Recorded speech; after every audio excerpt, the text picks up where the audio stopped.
Il y a quand même des fois, j'aimerais bien être, tu vois, pilote, pilote d'avion. Pilote d'avion parce que pour diriger leurs avions, les mecs, ils ont un manche.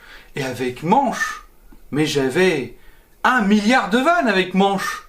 Nous, on a un cintre ou un guidon. Qu'est-ce que je fasse? Aujourd'hui, on va parler de cintre. Pourri. Sinon, on est en 2019. Bonne année, les gars. Plein de rides, plein de mécaniques. Faites-vous plaisir. Donc aujourd'hui, je vais faire un tuto sur comment choisir et changer son cintre. Ouais, mais t'avais dit que tu ferais un tuto technique sur les racines, c'est vrai. Mais ça se passe dehors, et ma femme, d'un coup, elle s'est dit, qui est ma caméra woman, elle me dit, donc du coup, toi, tu vas faire le zozo pendant que moi, je vais me peler les miches. L'argument, il est quand même balèze, quoi, parce que moi, les miches de ma femme, j'en prends soin, quoi. Donc, on est revenu indoor.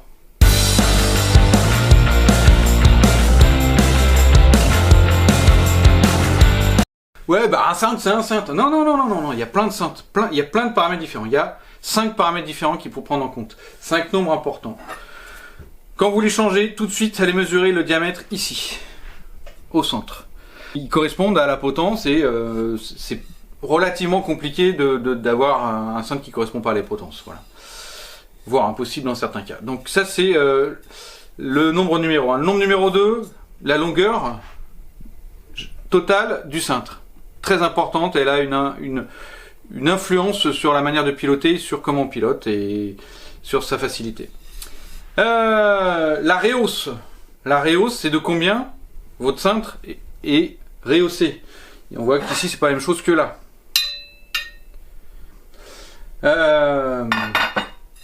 Qu'est-ce qu'il y a d'autre à prendre en compte comme numéro? Le back sweep, ils appellent ça. Donc, c'est l'angle de recul vers l'arrière. Pourquoi il faut un angle de recul vers l'arrière? Quand on a un cintre complètement droit, les poignets sont mal positionnés. Ils ne sont pas placés de manière ergonomique quoi qu'il arrive. Même sur les cintres les cintres plats, il y a un back sweep qui permet d'avoir toujours ses bras et ses poignets alignés. Si on avait quelque chose comme ça, on sortirait les coudes, il y aurait tendinite ici et parfois à l'épaule. Donc le back sweep est important. Il fait partie des nombres aussi à paramétrer. Et en 5e, le up sweep, cet angle-là. On voit sur ce genre de cintre que ça va vers le haut. C'est pas la même chose qu'ici. Ils n'ont pas le même angle. On le voit clairement.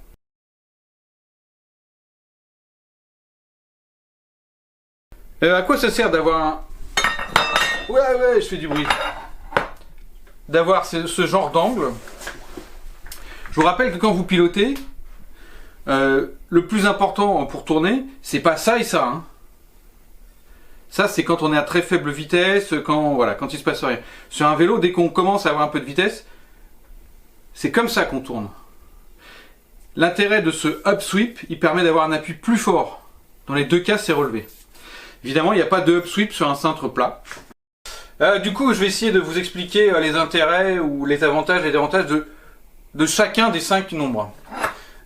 Ici, le diamètre ici relativement classique, l'épaisseur à cet endroit-là, elle est de 31,6, c'est relativement classique. Depuis quelques années, était apparu un nouveau standard de 35. Alors, ça apporte évidemment très simplement de la rigidité. C'est aussi simple que ça, mais évidemment, il faut une potence qui soit prévue pour du 35 si on veut changer.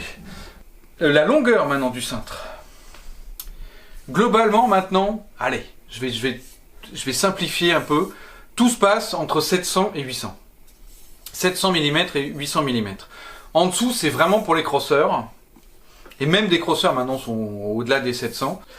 C'est vraiment un choix spécifique. C'est vraiment pour développer le maxi power, quoi. Alors que la plupart des gens, voire les enduristes, même en compétition, ont besoin d'un cintre plus large. Quel est l'intérêt du cintre plus large? On a plus de contrôle.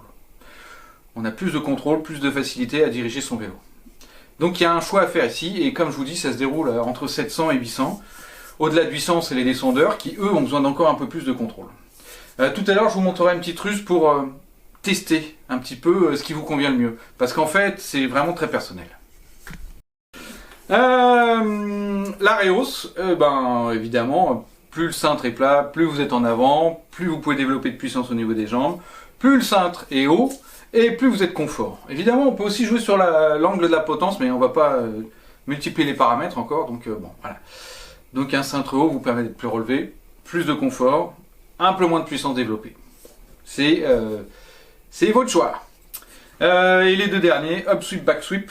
Ah, on le voit ici, tiens. Rapproche-toi, ils sont sympas, là, ils le mettent sur le race face. Ils mettent tout.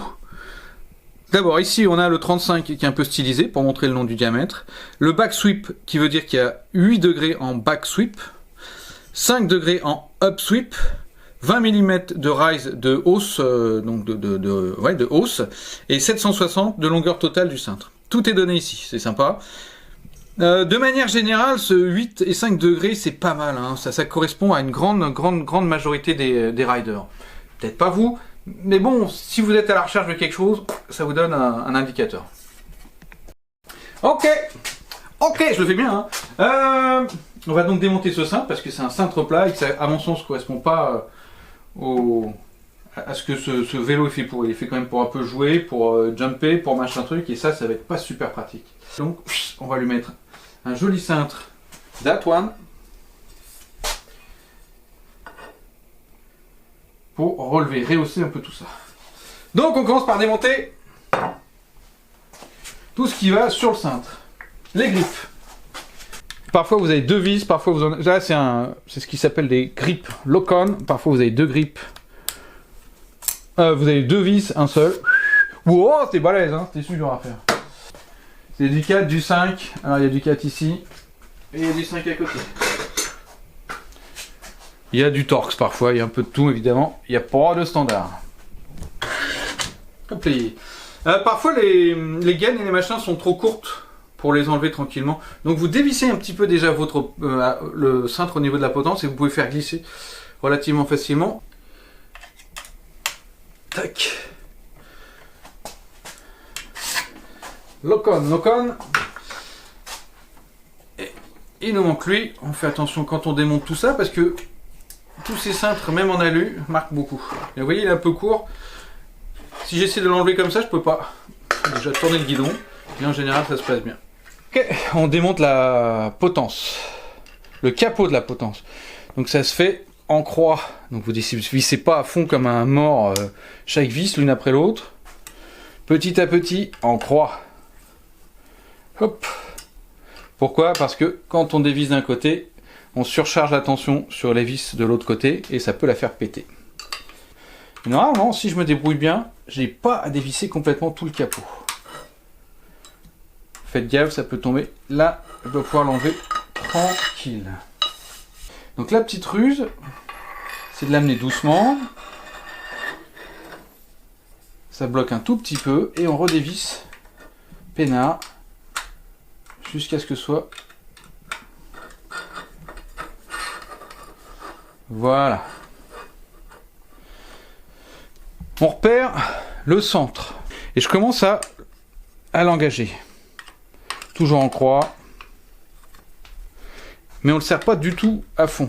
On doit pouvoir le bouger. C'est jusqu'à ce que ça le bloque un petit peu. Parce que vous voyez bien qu'on peut le tourner dans ce sens-là, dans ce sens-là. Et donc ça se verra quand on est sur le vélo, ce que je vais faire tout de suite. Comme on voit pas très bien le plus qui m'a servi de repère pour le centrer, je vous le montre ici sur le race face noir, on voit mieux ici.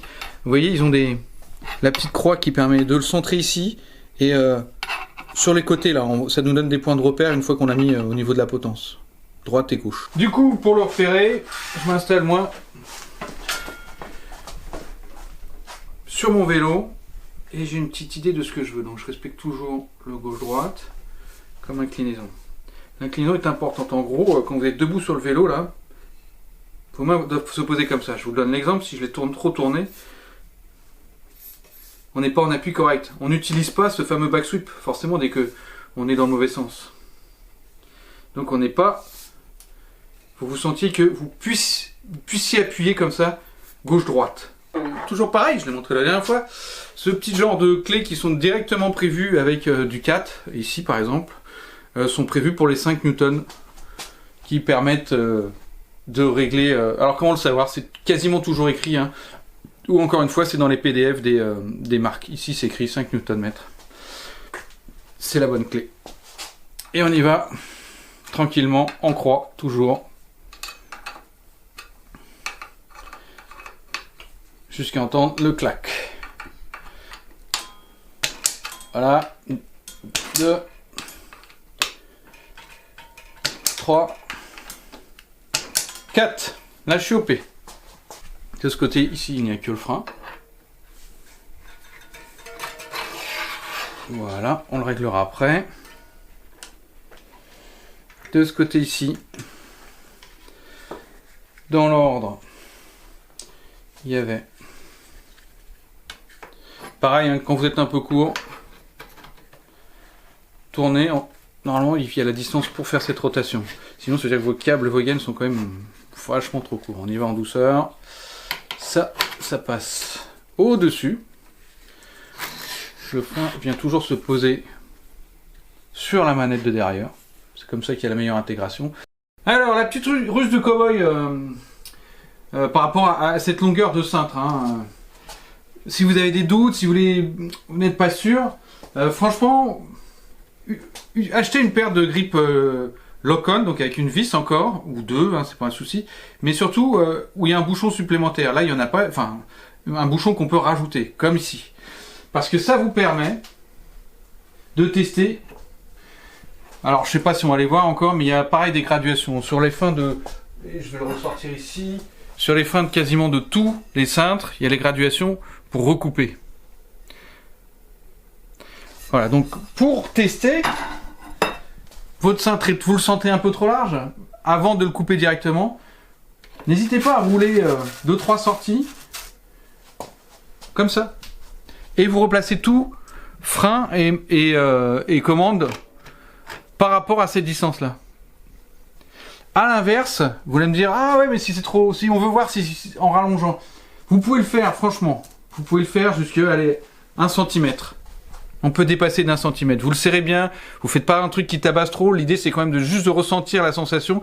Qu'est-ce que ça irait avec un cintre de 2 cm plus long? Ouais, parce qu'il faut le faire des deux côtés, hein, sinon vous êtes, si vous êtes que d'un côté.